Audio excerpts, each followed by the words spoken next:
Thanks for taking the time to answer a few questions for us for Guitarspot.Gr. My pleasure. It's our pleasure, trust me. First thing I was going to say, in your Facebook page, you describe your genre of music as music with guitars in it. I have to say, I love this description. Is that because you have a number of influences, different ones, or is that because you're taking a little bit of a joke there? What is the situation? We're just taking the piss out of these genre descriptions and categories, which I've always had a hard time coming to terms with. Mm-hmm. I grew up in the hardcore scene, and back then it was a very diverse scene, which was still all under the same roof of like a hardcore, basically. But nowadays you have all these post genres and subgenres, and the scene is very much divided up. And I'm not really a big fan of that, and I don't think we need all these categories. So we just thought to come up with something smart and nifty, and there was music with guitars in it. And accurate. Okay, I love this. So what would you say your influences are? Because I know it's a lot of musical influences, but I think you've got a lot of film influences as well. So musically wise, I mean, what were the bands that you grew up with that inspired you? Or well, my first big love was Guns N' Roses, and talking about guitars, Slash was definitely my favorite guitar player when I was like 11, 12 years old. I was a massive fan of the band, knew all the lyrics by heart, and then I got into heavier stuff, like in the early 90s, kind of like rock metal, what was called back then crossover scene, you know, bands like Biohazard and that kind of stuff. And then I discovered Sick of It All. I think that was my first hardcore show at age like 14, and that got me into the whole hardcore and then straight edge scene. Strife was supporting at that show, great band. And then I discovered the more abrasive, noisy kind of side of hardcore. Bands like Groundwork, Unbroken were really important for me, and then later Converge and Botch and the Dillinger Escape Plan, all that kind of stuff. So I got into all this kind of stuff. At the same time, I've also, and Neurosis, of course. Breach was one of my most influential and important bands. Incredible guitar playing on all of their albums, basically. And at the same time, I've also listened to completely different stuff like the Swans and even stuff like King Crimson. So I've always had a large variety of musical influences, basically.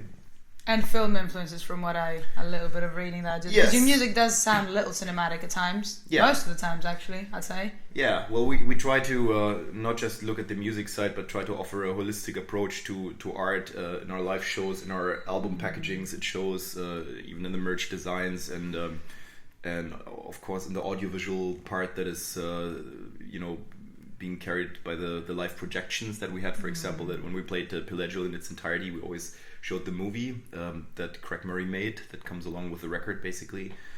And so yeah, we've always looked at all different aspects and all different sides of art. I've always been intrigued by bands that pay attention to these kind of details and that don't just focus on playing music.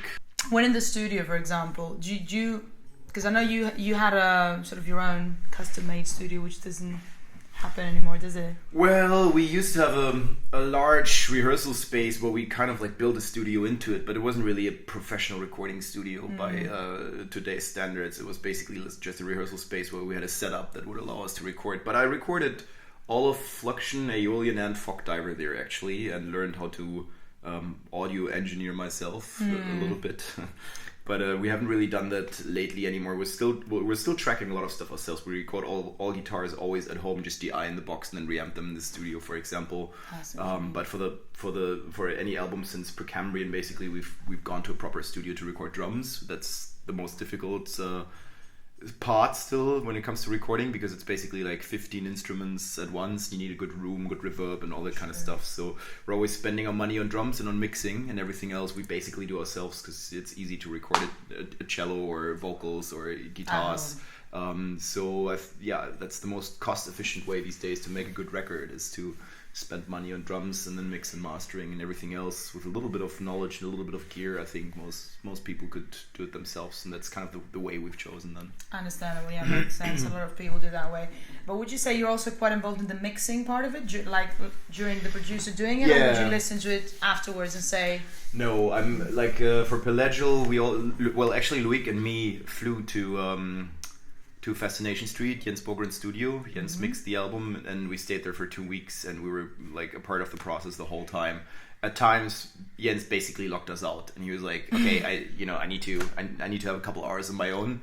And then we were like on the door, like listening and stuff, and so we're definitely involved. Like it's and I want to be, because you can learn a lot. It's an intriguing process, and I want to be involved in the whole production aspect as well, because I've in most cases a pretty clear idea of how I want certain things to sound, and also where they should be placed in the mix.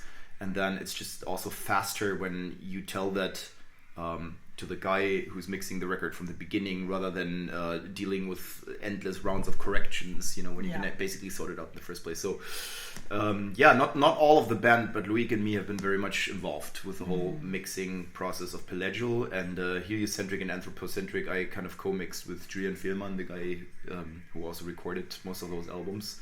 So yes, we're definitely involved there. Great. And I was going to say, all the different band members, because I know your lineup has been quite versatile. Do you think that, do you find that people bring their own ideas to the table? Would you say that mainly you're doing how does the songwriting evolve when you're changing all the people every time? Does it come through you, or do people throw in their own stuff in? Yeah, in the past I've written mostly everything myself, up until Heliocentric included. Anthropocentric was the first record where the back then band members, our old drummer Luc Hess and guitar player Jonah Nido contributed to the writing process. Actually, Jonah wrote I think 3 tracks on that record, and even our old bass player Louis wrote a track. So that was the first record where the whole writing was not entirely done by myself. Pelagial I wrote again all by myself, for different reasons. It is the most conceptual of all albums, where the music was actually written with the idea in mind. That's what sets that record apart from the previous records, where the Centrics were also concept albums, but basically all the like lyrical backbone came into play after the music had been written, and the music was more or less a collection of random songs. With Pelagial, the idea to kind of like visualize or audialize this journey from the surface to the bottom of the sea was there first, and I wrote music with that idea in mind, and that is very difficult to do with a collaborative approach. You have to have one person that has the whole like the big scheme of things in mind, I think. So I wrote that by myself. That said, Luc, our old drummer, definitely contributed a lot to the drums. I did pre-productions. I kind of programmed how I wanted everything to be, but he definitely brought his own, gave it his own, his own touch, his own mark. So he was not involved in the actual songwriting process, but definitely he had a lot of freedom on his respective musical instrument. And I think that's what it's going to be like in the future as well. All the players that are in the band now will definitely customize what I write, and also contribute to the writing process. For the next record, I have like 4 or 5 tracks already written. Damo has 2 or 3 tracks that I think are really cool, that I want to be on the record, that sound like the ocean to me, so that's great. But still, those tracks are then songs that he wrote, and I don't really want to get too involved with that, and I don't want other people to get too involved with the songs I write either, because I think the writing in our case always comes out of the hands of one person, and it's not this jamming approach, this like juggling with ideas and then feeding off each other in the rehearsal room. It's usually one person, which doesn't necessarily have to be me. Like I said, it can also come from Damo, but it's still going to be one person that writes and conceptualizes a track, and then of course we work on it and change certain bits in the rehearsal room. But the basic song idea is always going to come out of the hands of one person, I think. Sure. And how would you, because essentially what we do at Guitarspot.Gr, we usually deal with equipment, live equipment. So would you like to describe briefly how the live show of all this thing happens? Because I know you've got a lot of instruments, you've got backing tracks and stuff. So how does that all get juggled especially when you tour around the world? Yeah, that's difficult. I still have a very old school setup. I've refused to go with Kemper and the likes, and I play a Mesa Boogie Triaxis preamp and a 290 power amp, which is impossible to carry anywhere. So we always have to get that rented. Then I have an old school GT Pro 19-inch effects unit that basically does all my effects, and everything is switched via MIDI from the sequencer. So the sequencer basically runs MIDI tracks that switch my amp channels on the preamp, and also my effects on the 19-inch effects unit. And it also controls parts of the light show. So there's also like lighting tracks basically that are also triggered via MIDI to DMX. And then the videos, when we have them, tonight we won't have them because this tour is a no videos tour for us. They're all run by the sequencer. So the sequencer is basically the heart of the show. It controls everything, and that's why we need to bring out a lot of gear. And like I said, the 290 is just too fucking heavy. It's a stereo power amp, and the transformers in there just weigh so much that usually when I go on tour, I just bring my preamp and then run the preamp into the return of a rectifier or any power amp, basically. So that allows me to recreate, I'd say, 90% of my sound, but not entirely, because there's also these switches on the 290 that are particular to it that I'm using. So it's not ideal when you fly in. It's always a compromise, and I think I'm gonna look for a new solution to that in the future, but I don't really know what it's going to be yet. Okay. Because it just gets painful. Like yesterday, I mean, this is like the last two shows of the tour. Yesterday we played at the Nation Fest in Leeds, and after that we had to go to the airport, and at 3 a.m. I had to take my rack apart and take my preamp out and all the cables that go with it and put it in a suitcase and wrap it up in proper packaging, and it's just a pain in the ass. Like it would be really cool to have a unit that you can take as a 20 kilos piece of luggage that you can just either check in or take on the plane with you. So it's always a bit difficult. But yeah, that's the ideal setup that I have when we're touring. And what about your guitars? We were checking them out during soundcheck. I mean, I know you've got PRS, but what about the other one, the more that's an wild-looking one? That's an EGC, an aluminum neck, or actually like all-body aluminum guitar with... they do different versions of it. Mine has actually a wooden body built around the aluminum, but it's one piece of aluminum that goes all the way to the part where the pickups are attached. So you have a lot of sustain with that guitar. The pickups are very hot. It's custom built, and I love it. It's very heavy, and it's very temperature sensitive, which is a problem when you're playing in colder rooms. Then tuning wise, you need to warm up on it quite a while until the neck is kind of like adapting to your body temperature and it stays in tune well. But it sounds amazing. The sustain is just endless. You strike a chord and it sits in the room for 10 minutes. I love that guitar. I could only bring those two. I have two. The other one, my main guitar, is a PRS Custom 24. I have two of those. But again, it's a fly-in, so I could only bring out two guitars today. So how bad? I hope I won't bring a string. What's that? Not bad. Two's better than one. Yeah, but we use different tunings too. So I was going to say as the next thing. It's kind of necessary if you don't want to retune for a long time and like pause the show or whatever. We need to bring out at least two instruments each. So what is it each of those tuned to? All the Precambrian songs are tuned to drop A, basically. Every other song on every other record is basically drop C, and we have a couple of tracks in standard D, but we're not playing any of those on the tour. And then Benthic of Pellegio, the last track, is in drop G sharp. Okay. So for that tonight I use a shitty Morpheus drop tune pedal to pitch down that one's not a big fan. They don't make them anymore. I think that's for a reason. You definitely lose quality. But I'm only using it to tune down from drop A to drop G sharp. So it's one step, and then the loss of tone quality isn't that bad. And for that particular song, I'm just compensating it with the presets on my preamp where I crank up the gain.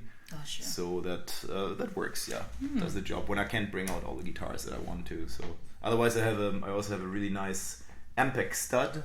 Ampeg used to make guitars in the 70s. I think they only made 2 or 3 different models. I found that one in a pawn shop in Seattle, and I didn't even know that Ampeg make guitars. And I saw it and fell in love with it. It was completely broken. The pickups were all like rusted and shit. So I put in new pickups, and but yeah, I had to buy it. I saw it. It's beautiful. It's like basically like an SG shape, but with a longer body. And I've cold sweat, bare knuckle cold sweat pickups in there now that make it sound really, that sounds really special. mean. Mm. Yeah, Okay. it's a really nice guitar. So yeah, but I have a bunch of guitars that I bring out and use on tour normally. But this is all a compromised fly-in setup. Well, I was going to ask one thing more sort of business-like, because you know the life of a touring band these days and how to make a living out of all that. I've noticed that your website is very very impressive, let's say, because I mean I know it's a concept of the music, but also you've got Pelagic Records as well, where you deal with other bands as well. Did that come out as a need to do business, do you think, or was that something that you also wanted to do anyway? It was a plan of yours? Well, Pelagic Records started because I wanted to get Fluxion repressed, and Metal Blade didn't want to do it.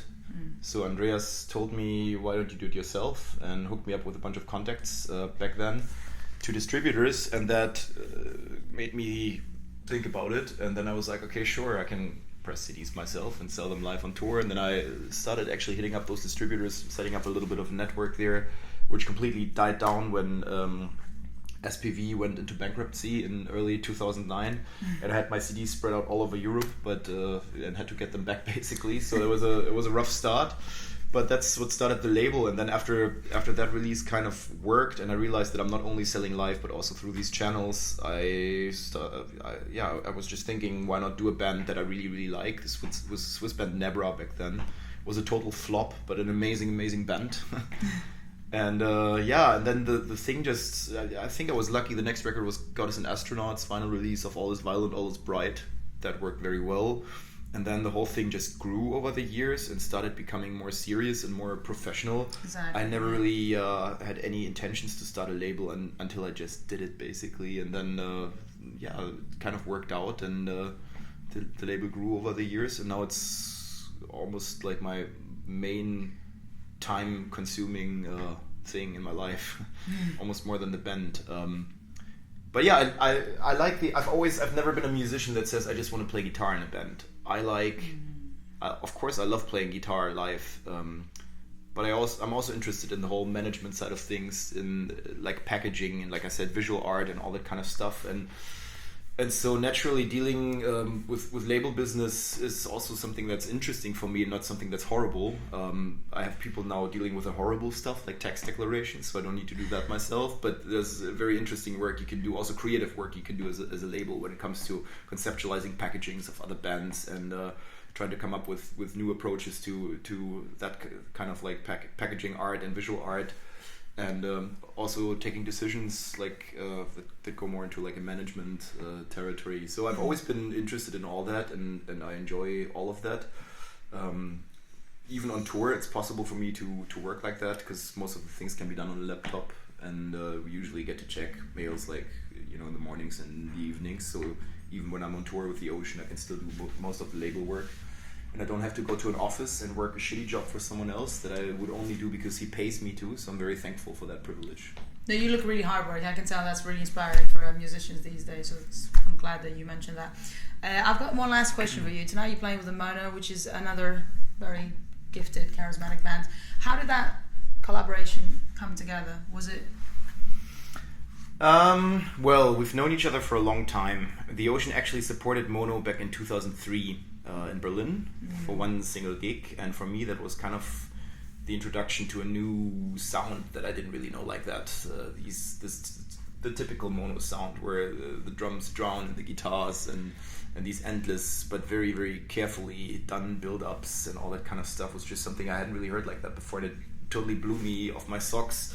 I knew it from CD, but seeing it live, it was incredibly loud and heavy and overwhelming, and I got into Mogwai around the same time, and that really, there was two bands that really influenced me as a musician and also what I was listening to at the time.